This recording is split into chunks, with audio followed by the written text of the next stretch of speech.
नमस्कार मित्रों, स्वागत है आप सभी का एस्ट्रो विद उषा में।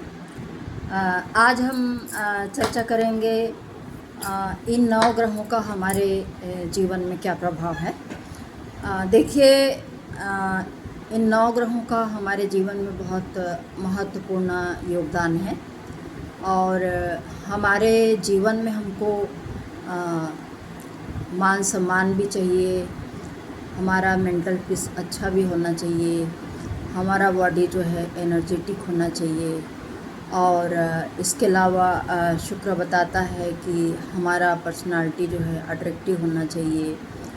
गुरु जो है बताता है हमारे जीवन में शादी ब्याह भी बहुत ज़रूरी है। शनि बताता है कि हमें किन लोगों को कैसे और सहयोग करना चाहिए। उस प्रकार से राहु और केतु छाया ग्रह है और राहु केतु के द्वारा भी बहुत सारी चीज़ें जो है हमें मिलती हैं। सबसे पहले हम बात करते हैं सूर्य की। सूर्य जो है हमारे आत्मिक सुख को दर्शाता है। जब भी सूर्य जो है हमारे हॉरोस्कोप में पावरफुल होके बैठता है, जैसे उपचय भाव है 11th house, 3rd house, 6th house, और इसके अलावा जो है केंद्र और त्रिकोण है। जैसे कि त्रिकोण यदि हम लेते हैं तो लग्न, पंचम और भाग्य, और यदि हम केंद्र लेते हैं तो 1, 4, 5 7 और 10।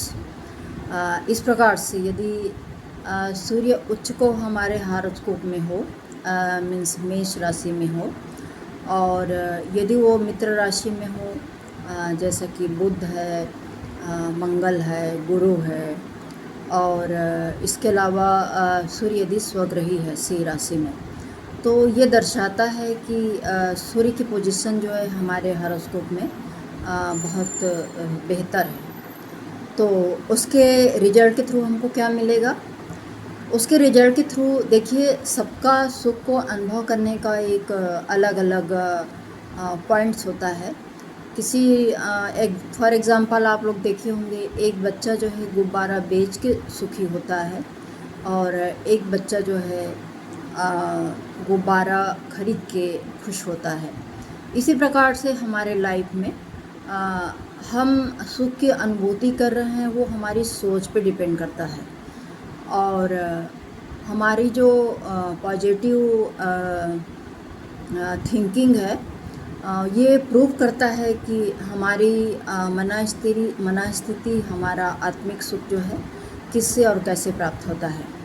तो सूर्य जो है हमारे मान सम्मान का कारक है, हमारे आँखों का, हड्डी का, हार्ट का, पाचन तंत्र का, इन सब चीज़ों का जो है सूर्य कारक है। मीन्स यदि सूर्य हमारे लाइफ में अच्छा रिजल्ट दे रहा है, मतलब ये सारी चीज़ें हमको मिल रहा है, तो वो प्रूव करता है कि हमारे हॉरोस्कोप में सूर्य की पोजीशन जो है काफ़ी स्ट्रांग है। इसके अलावा यदि ऐसे आप लोगों को समझ में नहीं आता है, तो आप अपने लाइफ में होने वाले सिम्टम, जैसे एक डॉक्टर जो है हमारे बॉडी में होने वाले सिम्टम को देख के वो डिसीजन लेते हैं कि वास्तव में पेशेंट को क्या प्रॉब्लम है। उसी प्रकार से हम लोग ग्रहों की पोजीशन को देखकर हम अंदाज़ा लगा लेते हैं और यह प्रूफ हो जाता है हमको कि हाँ, सामने वाली व्यक्ति के हॉरोस्कोप में क्या कमज़ोर है और क्या बलवान है। इसके आधार पे हम जो है रेमेडी प्रिस्क्राइब करते हैं। तो जैसे सूर्य यदि हमारे कुंडली में कमज़ोर है, मीन्स हमें ऐसा महसूस होता है कि हम कहीं जाते हैं तो हमको मान सम्मान नहीं मिलता है, हमारे आँखों में बार बार प्रॉब्लम होता है, या फिर हमें हड्डियों से जैसे अर्थराइटिस है, रोमेटाइड है, और हमारे सिर में दर्द होता है। हम अपने अंतर्मन में हम सुख के अनुभव नहीं करते हैं। एक आत्मिक सुख जो होता है उस चीज़ को हम फील नहीं करते हैं।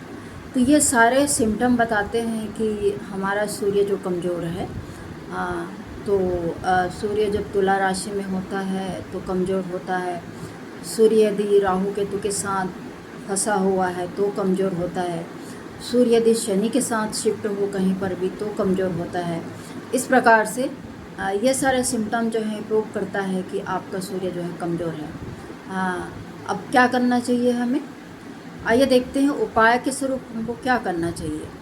यदि ये सारी चीज़ें आपके लाइफ में बहुत ज़्यादा आप महसूस कर रहे हैं, तो निश्चित रूप से आपका सूर्य जो है कमज़ोर है, और ऐसे समय हमें आदित्य हृदय स्तोत्र का पाठ करना चाहिए। सूर्य को जल देना चाहिए, हमें माणिक पहनना चाहिए, और हमें अपने से बड़ों का सम्मान करना चाहिए। तो ये तो हुआ सूर्य के बारे में। अगले वीडियो में हम बात करेंगे चंद्रमा के बारे में। देखते हैं चंद्रमा यदि अच्छा है और ख़राब है तो हमारे बॉडी में क्या सिम्टम आता है। नमस्कार, राधे राधे।